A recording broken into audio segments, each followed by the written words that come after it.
mess and a life coach, and I'm here with my co-host Morgan Barbrett, and we are going to continue our conversation today about authenticity.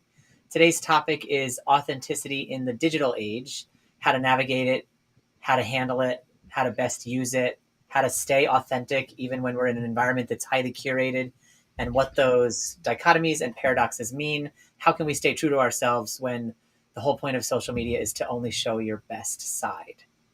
And hmm other burning questions. So, with that in mind, this is the show for people trying to get it together while the world seems to be falling apart. And just a reminder, the world just seems to be falling apart. It's not really falling apart. We are going through the birth pangs of a transformation of human consciousness. And birth is not always pleasant, just like this transformation is not always pleasant. But we are coming out on the other side, and we are going to have a little consciousness baby of beauty, love, joy, and harmony as we go through the transformation. I will stop using birth analogies now since I am not able to give birth, and we will just move right along into our conversation about authenticity in the digital age. Yeah. Well, thank you for that lovely metaphor, Brian. My pleasure. Yes. Yeah. Very, very natural. Okay. So the reason that Brian and I wanted to talk about authenticity in the digital age is that because having social media, having digital devices, having an entire, I guess, digital world to exist in complicates the task or the goal of presenting ourselves in an authentic way, because we have to, in some ways, when we're existing in a digital space, balance both showing ourselves, like being who we are, and playing the game of like, how do I fit into culture? How do I present myself in a way that could be advantageous to me? For example, like help me find friends. Some people may want to find a partner on like dating apps and such, or if you're on LinkedIn, you want to present yourself professionally in a way that helps you get a job. And so the way that we show up in digital spaces uh, has a strategic element to it. So we're both trying to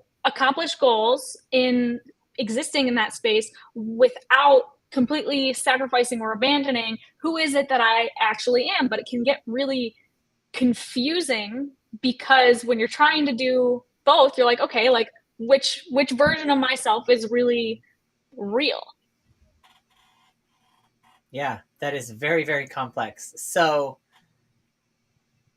it's a double standard, or it can feel like a double standard. I remember a couple years ago, I put myself, well, to be fully authentic, my sister helped put me up on Match.com, and I was going to try to find a partner that way. And as we were doing my profile, she was like, she was like asking me the questions, and like when it comes to like your type, I was like fit and hot and gymnast body, And then she's like, "Well, that doesn't seem fair." And first of all, I was like, "Ouch," because fuck you, Cheryl.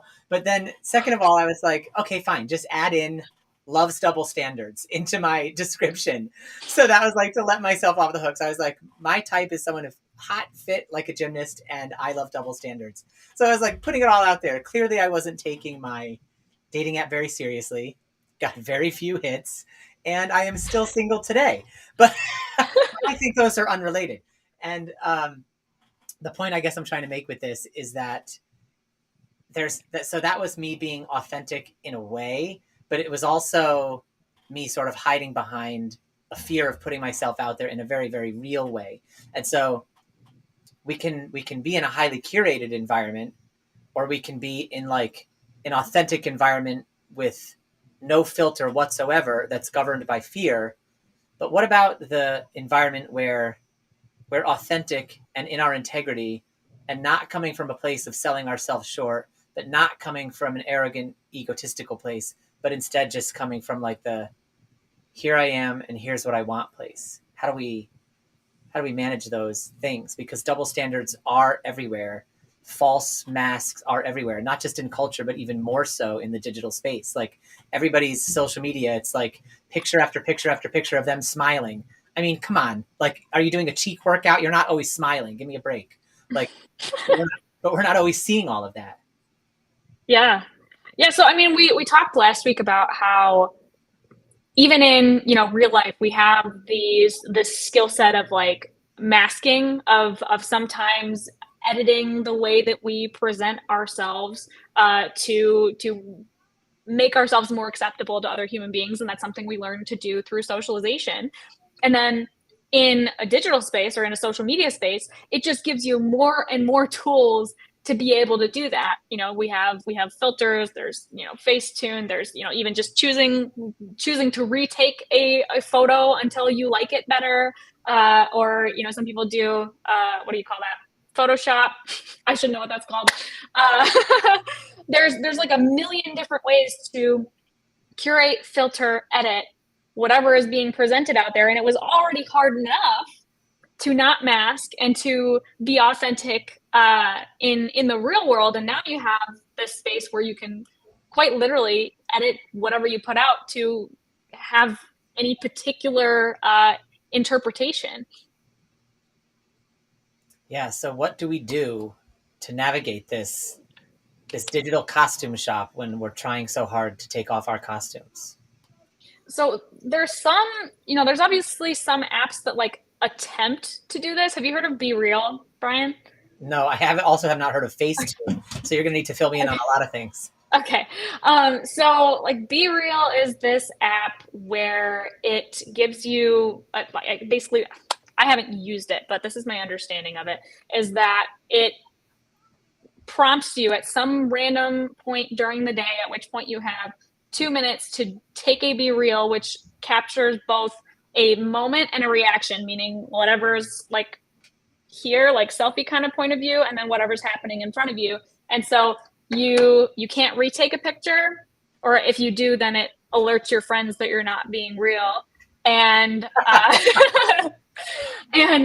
and it's like free of filters and any other ways of like editing the appearance. So like Be Real was kind of pitched as an anti-Instagram app, like anti-curated content, trying to capture an authentic moment. But then, it's imperfect because you still have people that they're like, oh, if I feel like I can't present a palatable image right now, then I'm just going to capture a blank screen, or I'm not going to do it today. Which makes sense, totally makes sense. And so I feel like there's not really a way to totally avoid curating content online, because it is difficult enough to be vulnerable enough to be yourself in person, and then to be 100% vulnerable and uncurated in a digital space is even harder, especially because it's all content that is meant to be consumed by other people. And so you're trying to produce things that you want other people to consume. Otherwise, you wouldn't be putting in the time, energy, effort to post it. But yeah, that's what Be Real is. Okay, so many things are going through my head while you talk. The first one is Be Real. I feel like I'm on the edge of a panic attack just hearing about Be Real. Like, Stop. okay, so I'm going to be real about that. Authentically speaking, Be Real scares the shit out of me. And at the same time, it felt really freeing when I actually started thinking about it. Oh, you can't think, you can't plan, you just live in the present moment and you do your thing, and however people take it, they take it. Like, if that isn't a metaphor for how to be like Buddhist Zen in the world, then I don't know what is. So like, perhaps the Be Real app is like good training ground for how to live in the present moment all the time, because I literally did feel both things. I was like, yeah, and ooh, I felt both as you were talking. Yeah. Which is really interesting. The other thing I want to make a note of, which occurred to me while you were speaking too, is that I don't think authenticity and curating content are necessarily the mutually exclusive opposites. True. I think it's okay to do some curating. It's really not the curating that's the issue. If there's an issue at all, the issue is, in what ways does the digital landscape pull us away from our authenticity, and how can we hold on to our authenticity even while doing what the digital landscape requires of us, which is curating content and play the game, trying to get eyeballs. Yeah, exactly. And so it's like, if you are a painter, you're going to still try to put your best foot forward and make the best painting. That's not inauthentic. That's deeply authentic, because that's your craft, that's your vocation, that's your passion. And so I guess what's coming to mind for me as we talk now is like, where are the opportunities to marry your passion for your content creation with the way you show up in said content creation, so that you're showing up in authenticity while putting your best foot forward and while curating content. Yeah. So I think in terms of content creation, I really appreciate and find it authentic when people show some of their like process or mistakes, or like we'll stick with the example of art. When somebody says like, I sped this video up and I only gave you certain snippets and pieces, but this is how much time it actually took me to create this. Or here were some of the, failed examples. Or I try, sometimes people will do voiceovers over their content and they'll say, oh, I tried this and that didn't work. So then I mixed these two things, then I tried that. And people just kind of talking through like what the experience of creating this thing was. I think most people really enjoy, but it takes some vulnerability to describe your process and bring people along with you in that. And I feel like you can do that, with other things, not just art. But I guess people do this with gardening, or with well, I guess we do it with our coaching stuff sometimes, and describing like, here are some tools that we've tried, and here is what has and hasn't worked for us, and recognizing that it's not going to be the same for everyone. I don't know. Can you think of other examples, Brian? I saw a reel this afternoon that my sister sent me about parenting, and it was a woman in her car, sort of near tears, talking about how she yelled at her kids that morning. And what she was talking about was, no one tells you the hardest part of parenting is going to be trying to emotionally regulate 24 hours a day, 7 days a week, so that your kids have the ability to have the space to feel their big emotions and to regulate alongside you, who is constantly regulating. And she talked about, she's like, I don't see that on the vlogs. All I ever see is people with their kids making pancakes, and people with their kids in the park, and slow motion shots of kids running through sprinklers. And she's like, so she just put this reel out there and was just basically in a little confessional between her and her audience about like, I screamed at my kids this morning, and I saw that little flicker in their eye when they were suddenly scared of me.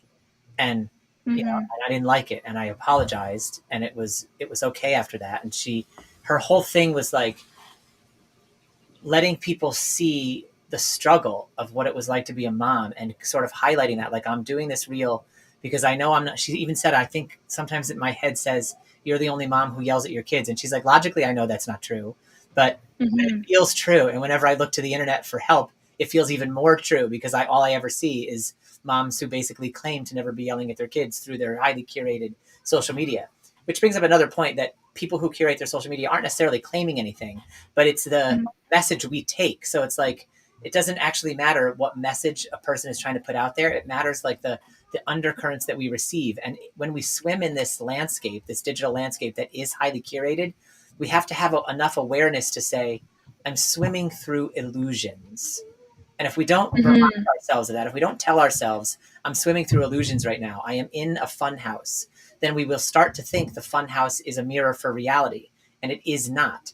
And if we think that it is, then it's going to cause us more suffering when the illusional reality doesn't match our real reality, because our reality has screaming at our kids and instilling fear. And it has like screwing up on dating apps, and it has, whatever else we fighting with your partner, or stuff with parenting, or any bump in the road that is uncomfortable, that you would rather not the entire world know. However, it's a part of your humanity. It's a part of our, imperfect experience in our time on this planet. Yeah. And so there's, I think, two sides to navigating authenticity in the digital space. One is navigating and thinking through how you show up in the digital space and how you remain in your authenticity when you're showing up digitally. And the other side of it is, how do you stay in your authenticity while consuming content from within the digital space? Because we consume content all the time, and without the awareness that that content is mostly illusions, that content can cause us to suffer, because we compare ourselves to that perfect world and think inevitably my world is not perfect, because it isn't. No one's world is. And so we think, oh, my world is not perfect. But whenever I go and consume the digital landscape, that seems so perfect. You know what I mean? They have a perfect family. They have a perfect car. They have perfect abs. Ooh, that's one of my favorite ones. And it's just not true. You know, everybody has Yeah. their things that they deal with. And so if we can look at the digital landscape, at the world of illusions, and say, I'm looking at a world of illusions. It is not true. I think it'll help us be even more authentic in our real lives as consumers of digital media, not just as creators of digital media, because think of all the people on the planet interacting with digital media. Maybe 20% of them are like real deep in it, gung ho content creators, right? Mostly there's a sea of millions upon millions of consumers of digital media out there. And how do they stay in their authenticity? How do we as consumers keep our integrity intact while ingesting a world of fiction that calls itself reality? Yeah, I think as consumers, I think the most helpful thing we can do is watch and be aware of if we are following content or creators who are only ever putting their best foot forward and never have anything that seems real coming from their posts. Like there are plenty of people out there that are putting out just lots of beautiful travel photos, or look how wonderful my relationship is with my partner. There's like a lot of like niche uh couples that seem happy all the time. And if you follow enough accounts where everybody seems happy all the time and there's very little emotional honesty, very few reality checks, it will start to skew your understanding of what relationships are supposed to look like, what you're supposed to look like, how healthy you're supposed to be, what your body is supposed to be shaped like.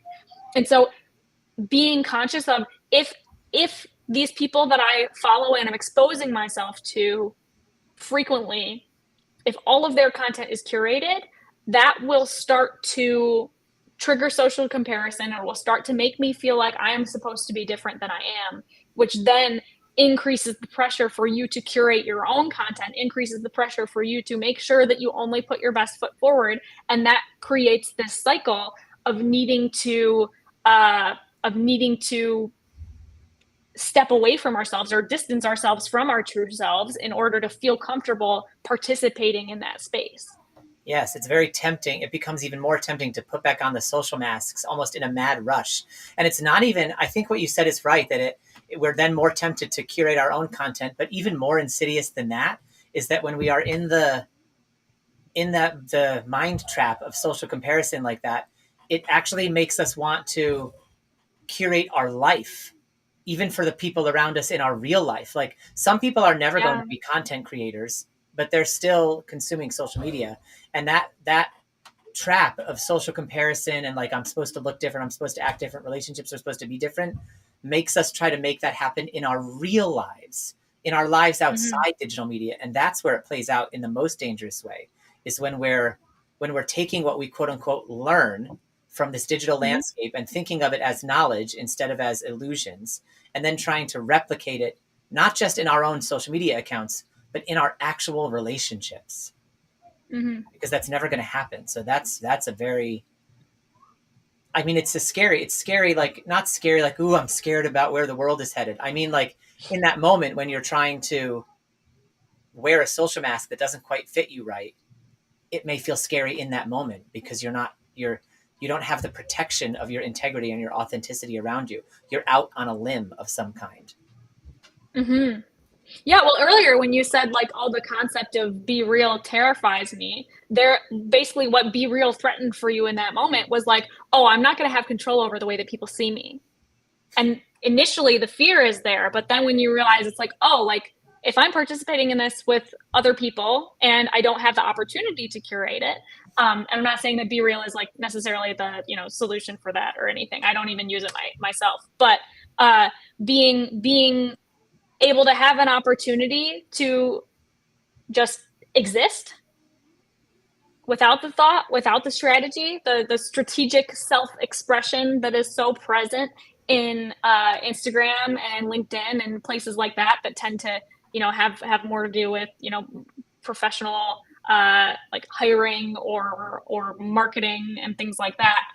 Uh, yeah, it threatens our ability to control the way that people perceive us. Yeah, and when animals are threatened, they act in very funny ways.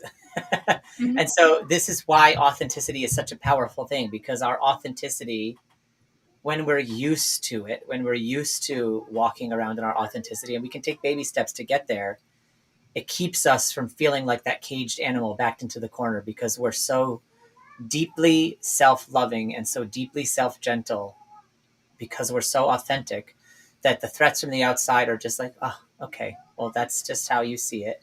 That's just culture. I'm me, and I'm here, and I'm okay. And what it makes me think of, you said one of the indicators is when you're following social media accounts and all they're ever posting is like the perfection. I think Yeah, like and that's happy. the, say it again. And happy. And happy, yeah, that's like the first layer to indicate something to us, because it's actually, it's not an external judgment that is going to be the thing that helps us. Like, so if there's an account that's only ever posting perfection and happy stuff, that's like a first flag. It's like an orange flag. It's not even a red flag, because like that account may or may not cause you internal suffering. So think of it as an orange flag, and then you go to yourself and you say, am I believing this too deeply? Or does watching this account actually cause me suffering? Like, when I really sit with it, is this account bringing me joy? Am I laughing along with them? Or is it making me anxious or sad or full of grief, because I'm in the process of comparing myself to them? So it's not the fact that an account posts only happy stuff that's an issue. It's how is that account impacting you, the individual who's watching? Because I might watch a happy account and I just get a kick out of it. And then there's another happy account that I watch, and it's a little more relatable to me, and so I compare myself to it and it makes me miserable. So it's not the Yeah. happiness level of the account, it's the depth to How which, does it make you feel? yeah, the depth to which I'm invested in the Kool-Aid of that account. Yeah. Oh my gosh. And it's such a good practice to like almost like sit with yourself after watching something and be like, how do I feel? Because there are some accounts where as I'm watching it, because obviously there's something about, seeing happy faces that psychologically triggers some positive, neurological responses in the brain. But it's afterwards when you start to have other thoughts about like, oh, like, how does this make me feel about myself? That Mm-hmm. then you might start to feel some of the negative reactions. So it's not just like, is this entertaining to me? It's how do I feel after I've been watching this? And so there are accounts that feel very entertaining, that feel like, oh, like that's a happy thing that I just watched, right? But then after you've been like watching it for 10 minutes, and you close out of it, you're like, ooh, I kind of like, I feel low, I feel shamey, I feel like anxious, or like I should be doing something differently in my life. And that like you said, that's the real sign of like whether this is something that is good for me to be consuming or not. Yeah, and so that, exactly, and so then we can be in our authenticity in the way that we choose to follow or not follow. Yeah. I have an Instagram account, and I'm actively trying to grow my Instagram account. So follow me on Instagram, but I also only follow 5 people, because I highly curate who I'll follow, because I don't want to be distracted by accounts that throw me off track. Like, no offense, I don't follow any of my friends. You know what I mean? I follow like the Yeah. holistic psychologist and someone who motivates me to go to the gym, and just like that's it, like a few small accounts. And then Mm-hmm. sometimes when those accounts grow stale for me, or I notice it's shifting from like, oh, these are a lot of good new ideas I'm getting, to like, oh, how come I'm not as far along as they are? Then I'll drop them and switch to a new account that's going to Mm-hmm. motivate me again. So it's really important to think about the impact that our social media consumption is having on us. That's part of staying in our authentic self, is like, how am I being fed or being drained by what I'm consuming here? Yeah. No, and it can be kind of like sometimes people will like think really hard about like, oh, should I be following this person? Or, oh, like they're a good account and they seem to have some valuable stuff sometimes. But in order to really curate what you're consuming in a way that maximally benefits your mental and emotional well-being, you have to be uh like eager to like unfollow stuff that doesn't make you feel good. Like it doesn't matter if you have an explanation as to why it doesn't make you feel good. If it's like, I just feel bad after watching this, unfollow, get rid of it, get it out of your face. This is, I mean, same thing as clearing out your email inbox and unsubscribing to things that every time you see the email, you're like, like I don't even want to open this. Get rid of it. Quit allowing it to come into your space, because that's consuming your energy and you have very limited energy to spend. It's not worth giving it to like forces or marketers or content creators that you don't want to give it to. So be eager to unfollow, be eager to unsubscribe to things that make you feel bad. Yeah, that's so important, because actually that whole mentality is very countercultural. And hey, we're artists, so we should be countercultural, but culture says be polite. Oh, that's rude. You followed them, Yeah. so you better keep following them because you don't want to hurt their feelings. But the beauty of social media, it's not true for unsubscribing. They'll know when you unsubscribe, but they'll be grateful because they don't want dead emails on their email list anyway. But with Instagram, you don't even get a notification when somebody unfollows you. So you can just willy-nilly unfollow people all you want. No one is going to get offended because they don't even know. So Nope. yeah, curate your social media landscape to an as authentic a degree as you possibly can. And I'd also like to say, if anyone rewatches this episode, feel free to make a drinking game out of all the times we've said the word curate and see how drunk you get. I'm pretty drunk, probably. I'm an incredible lightweight, so I would be gone after that. Okay, shots of beer if you're like Mo. Yeah, for sure. Okay, well, Brian, do you have any closing thoughts?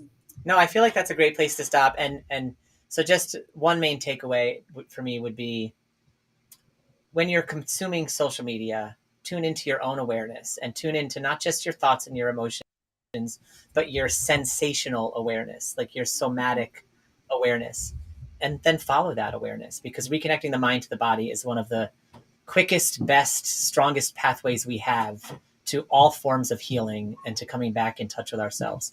And so you can use social media as it's like you can reverse engineer it to be a pointer towards all the places where you feel misaligned. Every account you consume, ooh, does that feel aligned? Does it not? Unfollow, curate it. Yes. Oh gosh, one more. Great. Cool. Well, thanks for joining us. Yeah, thank you, everybody. And if you want to find out more about Morgan and what she does, you can do so at selfloveatlas.coach or on Instagram at Morgan Barbrett. To learn more about me and what I do, you can visit me at thebrianhogan.com or on all social media platforms at thebrianhogan. Otherwise, we will see you next week at the same time, Wednesday at 10 a.m. Until then, be hot, be messy, and be blessed. Much love. Thank you, everybody. Have a good day.